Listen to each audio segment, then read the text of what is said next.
যদি মারা যাই তাহলে আমার ছেলে মেয়ে কে দেখবে? খাবার নিয়ে একটু রাগারাগি করে আমাকে বটি দাও তো মারছিল। পরে আমাকে প্রচুর মারধর করতো।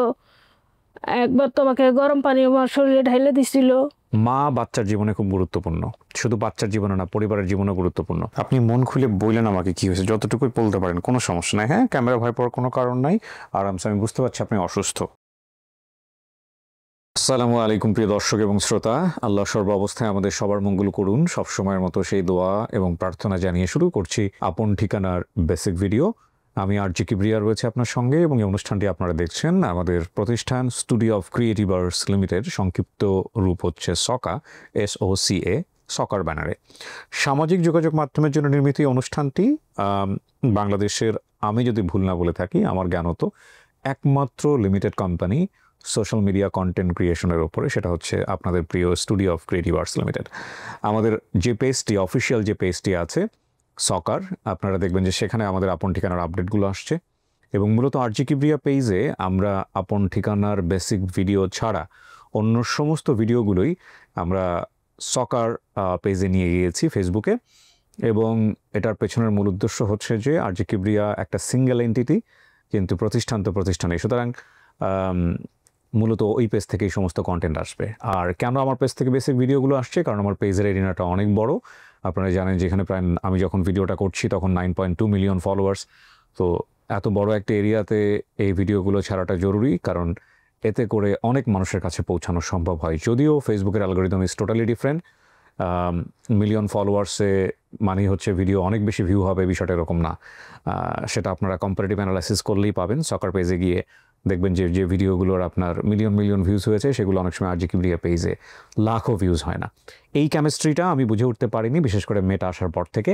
দ্যাটস আ ডিফারেন্ট ডিসকাশন, ওখানে আমি নাইবা গেলাম। আজকে যে বোনটি আমার সামনে বসে আছে, সে ফিজিক্যালি অসুস্থ আমার কাছে মনে হয়েছে, আমি কথা বাড়াবো না, তার কাছেই যাচ্ছি। নাম কি আপনার? মিম। মিম, আপনার কি হয়েছে? আলসার থেকে ক্যান্সার হয়েছে। আলসার থেকে ক্যান্সার? কিসের ক্যান্সার? ক্যান্সার তো কি ক্যান্সার যেন বলে, আমি বুঝি না। মানে আমার কাছে কতদিন যাবত এটা? 6 মাস ধরে। 6 মাস হলো ধরা পড়েছে? এর আগে পেটে কোনো সমস্যা ছিল না? ছিল, ডাক্তার ধরতে পারে নাই। অনেক ডাক্তার দেখাইছে, টাঙ্গাইল আমার বাসা, অনেক ডাক্তার দেখাইছে কিন্তু ধরতে পারে না। পরে যখন সিরিয়াস হলো তো টাঙ্গাইল থেকে ফেরত দিয়ে দিল। তখন মির্জাপুর নিয়ে গেছিল, মির্জাপুরে ডাক্তার ধরতে পারছে। আচ্ছা, উনি ট্রিটমেন্ট করতে। তার মানে অনেকদিন ধরেই সমস্যা ছিল। কি হতো পেটে, কি সমস্যা ছিল? পেটে আপনার ব্যথা করতো প্রচুর পরিমাণে, তারপর দম বন্ধ হয়ে আসে, আল্লাহ, নিঃশ্বাস নিতে পারে না, বুকে ব্যথা করে, আর শরীর কাঁপে, মানে জ্ঞান থাকে না, সেন্স থাকে না 2-3 ঘন্টা। এরকম কতদিন ধরে হচ্ছিল? এরকম হয় প্রায় 12 বছর ধরে। 12 বছর ধরে হয়েছে? ডাক্তার ধরতে পারে নাই? না। আহারে, 12 বছর ধরে প্রতি বছর এরকম অসুস্থ হয়ে পড়ে ক্লিনিকে ভর্তি করে, কিন্তু ধরতে পারে না, রেজাল্ট আসে না। ওই গ্যাস্ট্রিকের ওষুধ দিয়ে আর কি ব্যথাটা থামায় রাখে, যে গ্যাস ফরম করছে হ্যান ত্যান এগুলো বলে। কিন্তু মির্জাপুর যখন নিল, মির্জাপুরে ডাক্তার আর কি ধরতে পারছে, মানে বেশি মাত্রা হয়ে গেছে। পরে ওনারা বললো যে হয়তো সময় লাগবে অনেকটা, কিন্তু একটা বেড়েছে আর কি। আচ্ছা, আপনার কি ট্রিটমেন্ট চলতেছে? জি। কেমো দেওয়া শুরু করছে? কেমো এখনো দেয় না, বললো যে ওষুধগুলো দিচ্ছে আর সপ্তাহে সপ্তাহে যাইতে বলছে, ওই ওষুধের দেখবো আর কি। আপনি টাঙ্গাইল থেকে আসছেন আজকে? জি। টাঙ্গাইল তো অবশ্য রাস্তা অনেক ভালো, জ্যাম ট্যাম ছিল? না না, জ্যাম ছিল না। টাঙ্গাইলের রাস্তা কিন্তু খুব ভালো, আপনাদের উত্তরবঙ্গে যারা এই ভিডিওটা দেখবেন তারা বুঝতে পারবেন। শুধু টাঙ্গাইল না, রাস্তা অনেক ভালো, অনেক ভালো। শুধু টাঙ্গাইল, এখন বগুড়া পর্যন্ত রাস্তা কিন্তু এখন অনেক ভালো, 4 লেন হয়ে গেছে। 2-1টা জায়গাতে কাজ চলছে, এছাড়া একদম খুবই স্মুথ ক্লিন যেটাকে বলে। ঘটনা কি আপনার বলেন আমাকে। ঘটনা হলো, আমি যখন ছোট ছিলাম, আমার জন্ম ঢাকায়, আমার বাবা মার বাসা ঢাকায়। তো আমার চাচাতো বোনে থাকে টাঙ্গাইল, তার শ্বশুরবাড়ি। তো সে আমার বাবাকে বলছিল যে আমাকে টাঙ্গাইল বেড়াইতে নিয়ে যাবে। কখন টাঙ্গাইল যায়নি, তখন ছোট ছিলাম, প্রায় 8-9 বছর আর কি। জি, আমি শুরু থেকে আর কি বলতে। হ্যাঁ, আমি শুরু থেকেই বলেন, আপনার যতটুকু কুলায়। হ্যাঁ, আপনার যদি শরীর খারাপ লাগে আমাকে একটু বলেন। আচ্ছা, আমি গল্পে যাওয়ার আগে আমি কয়েকটা জিনিস একটু জিজ্ঞেস করিনি, আপনার অনেক কিছু মনে আছে। আপনার বাবার নাম কি? আব্দুল রহিম। আব্দুর রহিম। মায়ের নাম? রাহি বেগম। রাহি বেগম। আপনার নাম? নাসিম আক্তার লতা। নাসিম আক্তার লতা। তাহলে মিমটা কি? মিম মানে আমাকে যারা মানুষ করেছে। ও, বর্তমান নাম মিম। তাহলে আপনার নাসিম আক্তার লতাটাই লাগবে। মেজ বোনের নাম? রিমা। রিমা। ছোট বোনের নাম? রিনা। রিনা। ছোট ভাইয়ের নাম? রাহা। দাদুর বাড়ি? ঢাকা জিঞ্জিরা। নানুর বাড়ি? ফরিদপুর। ফরিদপুরের ভাঙ্গা থানায়? হ্যাঁ, ভাঙ্গা থানা। বড় খালার বাড়ি? বিক্রমপুর। ঢাকা বিক্রমপুর। জি। মেজো ফুপুর বাসা? ঢাকা আজিমপুর। ফুপুর নাম হচ্ছে আনোয়ারা? জি। ফুপির ছেলের নাম? মুন্না। মুন্না। ফুপির বড় মেয়ের নাম? রুনা।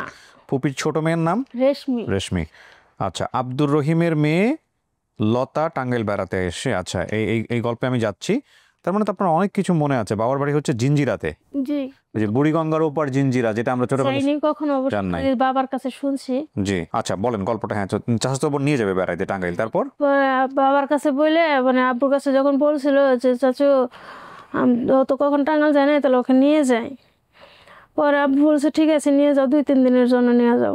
কয় ঠিক আছে। নিয়ে গেছে, নিয়ে যাওয়ার পরে আমার আর আসতে দেয় না, 15 দিন 1 মাস হয়ে যায়, আসতে দেয় না। তারপর বাসার সব কাজ কাম করায়, মানে অনেক মারধরও করতো, কাজ কাম করতো, করাতো, আসতে দেয় না।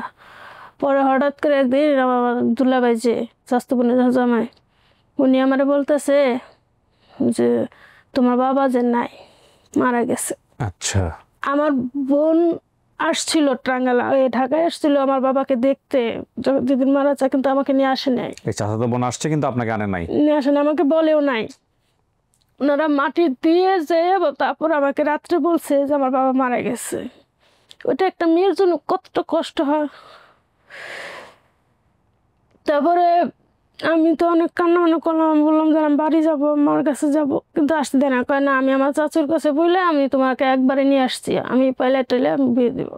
সেটা শোনার পরে কেমন একটা, মানে আমার পায়ের তলে মাটি ছিল, আমি বলতে পারবো না, আমি কেমন যেন হয়ে গেছিলাম। খুবই দুঃখজনক। তারপরে বেশ কিছুদিন পরে আমার মা আমার বড় ফুপুকে নিয়ে, আমার যেটুকু মনে আছে, আসছিল টাঙ্গাইল। তো আমার মা চেনে না, কিন্তু আমার বড় ফুপির সাথে আসছিল। পরে আমার মা বললো যে আমি ওকে নিয়ে যাবো। আমার তো বললো, তো আমার বোনে যাইতে দেবো না। ঝগড়া করে, অনেক জোর জবরদস্তি করে আমার মা আমাকে নিয়ে গেল। নিয়ে যাওয়ার পরে আমার মেজে ফুপু যে ওনার কাছে নিয়ে গেছে।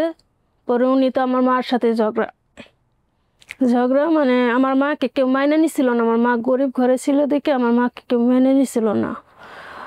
দাদু মেনে নেয়, চাচারা ফুপুরা কেউ মেনে নেয়। আব্বা মারা গেছে, আরও সুযোগ পাইছে। এখন আমারে আবার এই টাঙ্গাইলে পাঠাই দিল মার সাথে ঝগড়া। মানে মা তাও ফুপুর বললে আমার এই বাড়িতে নিয়ে গেছে। নিয়ে যাওয়ার পরে কিছুদিন ছিলাম। পরে আমার মেজো বোন, সবই তো বলতে হবে, না বলে তো আপনারা বুঝতে পারবেন। শিওর বলেন আপনি। হ্যাঁ। বাবা মারা যাওয়ার পর মা তো একা কষ্ট, আমার 3 বোন 1 ভাই, পালতে কষ্ট হয়ে গেছে। যেভাবে করছে, এই পরে আমার মেজো বোনে মানে খাবার নিয়ে একটু রাগারাগি করে আমাকে বটি দাওতে কোপ মারছিল। ছোট তো বুঝে নেই, খাবার নিয়ে খাইতে পায় নাই, সেই কারণে আর কি আমার উপরে রাগ করে আমাকে বটি দাওতে কোপ মারছে। সেটা মা যখন এসে দেখলো, আমাকে হসপিটালে নিয়ে গেলো, সেলাই করলো। তারপরে আমার বড় ফুপুর বাসা আমাকে দিয়ে আসলো, যে এখানে আমার মা তো আমার রাখতে পারতেছে না, ওখানে তারা অভাবে সংসারে পড়ে গেছে। বড় ফুপুর বাসায় নিয়ে গেলো। বড় ফুপু পরে আমার মেজো ফুপুর বাসায় দিয়েছে। মেজো ফুপু আবার আমাকে হেই স্বাস্থ্য বোনের বাসায় আবার দিয়ে দিয়েছে। ঘুরে ফিরে আবার সেখানে? হেই স্বাস্থ্য বোনে আবার ওই যে আমার ফুপুর বাসায় গেছে, আমার যে আবার আমার নিয়ে আসছে। নিয়ে আসার পরে আমাকে প্রচুর মারধর করতো। একবার তো আমাকে গরম পানি আমার শরীরে ঢাইলে দিছিল, অনেক মারধর করতো, যেটা সহ্য করতে না পারে আমি বাসা থেকে পালাই। পরে একটা গ্রামে আর কি আশ্রয় নিয়েছিলাম। যাদের কাছে আমি এখন বর্তমানে এখন মানুষ হয়েছি, তারাই আমাকে আশ্রয় দেয়। ওনারা পেলো কিভাবে আপনাকে? ওনারা পেলো কি, ওই যে ওনাদের মেয়ে আর কি টাঙ্গাইলে যে বিয়ে হয়েছে ওনাদের মেয়ের, উনি আবার আমার যে বোনের বাসা সাইডে বাসা থাকতেন। তো ওনার সাথে আমি কথাবার্তা বলতাম, যে কষ্ট কথা বলতাম, যে আমাকে এরকম মারধর করে করে। পরে উনি বলছিলেন যে এভাবে থাকলে তো তুমি বাঁচবা না, তোমার কবে মেয়েরা ফেলাবো ঠিক নেই, তা তুমি কি গ্রামে যাবা, ওখানে তোমাকে সবাই ভালোবাসবো, খুব আদর যত্নে মানুষ করবো, তা তুমি বেঁচে থাকতে পারবা। পরে ওনার কথা শুনে ওনার বাড়িতে গেছি। পরে ওনারাই আমাকে কোলে পিঠে করে মানুষ করছে। তার মানে এই যে ফ্যামিলির কাছে আপনি বড় হয়েছেন, এরা জানতো যে এই ফ্যামিলিতে আপনাকে অত্যাচার করা হচ্ছে? তারা জানতো না, তাদেরকে আমি বলিনি প্রথম। আমার যে যে নিয়ে দিছিল, আমার যে তাকে ফুপু বলেই ডাকি, উনি বলতে বারণ করছিল, বলছিল যে এখন যদি আমি কিছু এই ফুপুর সাথে আপনার পরিচয় আছে? হ্যাঁ, ফুপির সাথে। তো ফুপু জানে যে আপনার চাচাতো বোন না, কোথায় আছে? ওনার বাড়ি কোথায় আছে, মানে ওখানে তো আমার চাচাতো বোন থাকে না, ঢাকায় চলে আসছে, কোথায় আছে। আচ্ছা, না ঠিক আছে, কিন্তু এই ফুপিটা জানতো যে আপনার উপর অত্যাচার হয়, জি, এই ফুপি নিয়ে গিয়ে একটা ফ্যামিলিকে দিয়ে আসছে। ওনার বাড়িতে And দিচ্ছে। এই ফুপিটা কি বেঁচে আছে? জি, যোগাযোগও আছে? তো ফুপিকে আপনি বলেন না তুমি আমাকে কোথা থেকে নিয়েছিলা, কোন এলাকায় থেকে নিয়েছিলা? এই সূত্র ধরে তো পরিবার বের করা যায়। না মানে ওনার বাসা সাইডে বাসাতে আমার চাচাতো বোন ভাড়া থাকতো। কি করতো আপনার দুলাভাই, কি করতো? তখন একটা দোকান করতো, এখন ওখানে থাকে না, ওনারা ওখান থেকে চলে গেছে। টাঙ্গাইল শহরটা আর- কিন্তু খুব সুন্দর, আপনাদের কখনো যাওয়া হয়েছে কিনা জানি না, টাঙ্গাইল কিন্তু অনেক সুন্দর। টাঙ্গাইল যে ক্যাপসুল যে মার্কেটটার নাম শুনছেন কিনা জানি না, ওইখানে দোকান করতো, কিন্তু এখন কোথায়? কিসের দোকান করতো? লাইব্রেরি দোকান, বইয়ের দোকান করতো। আচ্ছা, কিন্তু এখন কোথায় Stationaries। আছে জানি না, মানে ওখান থেকে চলে গেছে। এবং আমি শুনেছি যে ওখানকার এলাকা, ওখানকার মানুষ বলেছে যে আমি যখন চলে যাই ছোটবেলায়, যখন পলায়, তখন বলে কিছু মাস পরে ওনাদের সারাসারি হয়ে গেছিল। আচ্ছা, তো আপনি খোঁজাখুঁজি করছেন কখনো পরে? আমি ওনাদের খুঁজি না, খোঁজেন নাই? মনে থেকে আসে না আমার। আপনি ঢাকায় এসে কখনো পরিবার খোঁজার চেষ্টা করছেন? এখন আমি টাঙ্গাইল যাই, তারপরে আমি প্রথম আজকে আসলাম ঢাকায়, আর আসা হয় না। আপনার স্বামী কি করে? দোকান করে। ও জানে আপনার সম্পর্কে? হ্যাঁ, জানি না, শুনে বিয়ে করছে। আপনার ছেলে মেয়ে কয়জন? এক ছেলে এক মেয়ে। এক ছেলে এক মেয়ে। জি, ছেলে মেয়েদের বয়স? আমার মেয়ের বয়স 12 বছর আর ছেলের বয়স 8 বছর। আপনার এই ভিডিওটা তো আপনার হাজবেন্ড দেখবে নিশ্চয়ই। জি, আসছে আজকে আপনার সঙ্গে? না, আমার ভাইস্তে আসছে, বাসুরের ছেলে। কেন আসে নাই? ওই যে ছেলে মেয়ে রেখে আসছে, ওদের পরীক্ষা চলতেছে। হ্যাঁ, সেটা একটা কথাই। শোনেন, মা বাচ্চার জীবনে খুব গুরুত্বপূর্ণ, শুধু বাচ্চার জীবনে না, পরিবারের জীবনে গুরুত্বপূর্ণ। প্রথম কথা হচ্ছে 12 বছর আগেই টাঙ্গাইলের বাইরে নিয়ে এসে ওনাকে দেখানো উচিত ছিল। আজকের এই ভিডিওটা কিন্তু সতর্কবার্তা, উনি কিন্তু বসতে পারছেন না, ওনার পেইন করছে। আমি একটা কথা আপনাদেরকে বলি, শরীরের যে কোনো সিমটম অবহেলা করেন না, যুগ পাল্টে গেছে। অ্যাটলিস্ট সবাইকে একটা কথা বলি, এখন মোবাইল ঘরে ঘরে হাতে হাতে, হ্যাঁ, অ্যাটলিস্ট এই যে বিভিন্ন এআই আছে না, সবচেয়ে পপুলার চ্যাটজিপিটি, আপনারা ওটা একটা ফ্রি ভার্সন ইনস্টল করে রাখেন। কোনো সমস্যা হলে ওর সাথে কথা বলেন বাংলায়, যে আমার শরীরের মধ্যে এরকম হচ্ছে, তোমার কি মনে হয়? ও আপনাকে মেডিসিন সাজেস্ট করলে আপনি সেটা খেয়েন না, ওর কাছে জিজ্ঞেস করেন যে কি প্রবলেম হতে পারে। 12 বছর ধরে এরকমভাবে রোগ পুষে রেখেছে, এবং পরিবারের সবচাইতে জানেন, আপামর গ্রাম বাংলায় সবচাইতে অবহেলিত মানুষটা এই মেয়েরাই। এরা সারা জীবন মানুষকে সার্ভিস দিয়ে যায়, পরিবারের সদস্যদের দিয়ে যায়, নিজের বেলা অবহেলা করে। নিম্ন মধ্যবিত্ত, একেবারে টিপিক্যাল মধ্যবিত্ত পরিবারের চরিত্র এটাই, এবং ধরে নেওয়া হয় নারী শাশ্বত চরিত্রের জায়গাতে এরকমই থাকবেন, কিন্তু এটা অন্যায়। যাই হোক, আমি আসলে ওনার ব্যক্তিগত জীবনে কি হয়েছে জানি না, আমি বরং এটা বলতে চাই যে যে কোনো অসুখকে অবহেলা করেন না, এবং চিন্তা করে দেখেন এই 2 বাচ্চার জীবনে মাটা কতটা গুরুত্বপূর্ণ। সুতরাং আপনার হাজব্যান্ডকেও বলবো যে এনাকে ঢাকায় নিয়ে একটা অ্যাটলিস্ট রোগটা ভালোভাবে নির্ণয় করেন। ঢাকার ডাক্তারের রিপোর্ট দেখছে, দেখার পরে উনি বলছে যে যত তাড়াতাড়ি সম্ভব ঢাকায় আসার জন্য। ঢাকা আসতে কিন্তু এখন মনে করেন আমার হাজবেন্ড আমার পিছনে অনেক টাকা খরচ করে ফেলাইছে, যে কারণে এখন বর্তমান ভাড়া থাকি তো, হ্যাঁ, দোকান ভাড়া, বাসা ভাড়া দিয়ে মেয়ের পিছে খরচ, ছেলে মেয়ের পিছে খরচ করে কুলাতে পারতাছি না। আমার তো মনে করেন তেমন টাকা পয়সা না, আমরা গরিব মধ্যে হতো যে। বুঝতে পেরেছি।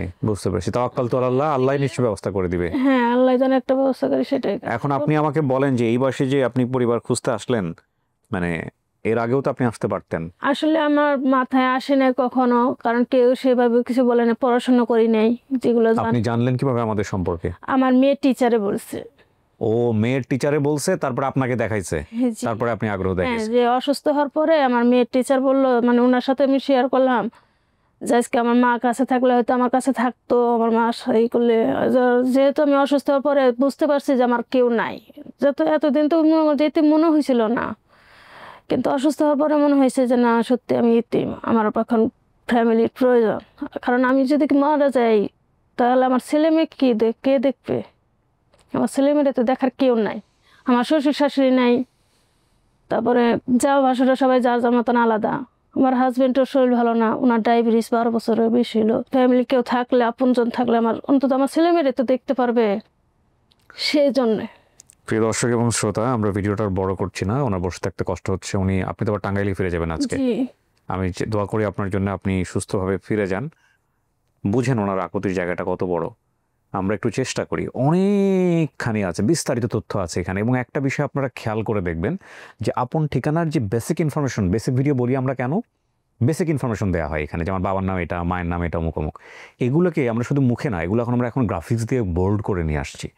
আপনারা যারা আপন ঠিকানার নিয়মিত দর্শক, আপনারা যদি ইউটিউবে ভিডিওটা দেখেন তাহলে দেখবেন যে আমাদের একটা বড় চেঞ্জেস এসছে, সেটা হচ্ছে আমাদের ভিডিও কোয়ালিটি। আমরা এখন আমাদের কন্টেন্টের কোয়ালিটির দিকে খুব গুরুত্ব দিচ্ছি এবং এগুলোর পিছনে আমরা প্রচুর ইনভেস্টও করেছি আলহামদুলিল্লাহ। আপনারা যদি আমাদের ফেসবুকে দেখেন, ফেসবুকের আমাদের রিলসের কোয়ালিটি আজ থেকে 6 মাস 1 বছর আগের কোয়ালিটি, ভিডিও কোয়ালিটি রাত দিন পার্থক্য আছে। আমরা চেঞ্জেস আনার চেষ্টা করে যাচ্ছি। সো আমি কথাগুলো বললাম এই কারণে যে সবাই একটু বেশি বেশি করে চেষ্টা করবেন, যাতে করে আমরা আরও উৎসাহ নিয়ে, উদ্দীপনা নিয়ে কাজ করতে পারি। ঠিক আছে? তো ভালো কিছু হবে ইনশাল্লাহ। আপনি কষ্ট করে আসছেন, মেহনত করে আসছেন, বাট আপনি আল্লাহকে বলেন বেশি বেশি। ঠিক আছে প্রিয় দর্শক এবং শ্রোতা, এই প্রত্যাশা আমরা আজকের মতো এখানেই শেষ করছি। আসসালামু আলাইকুম।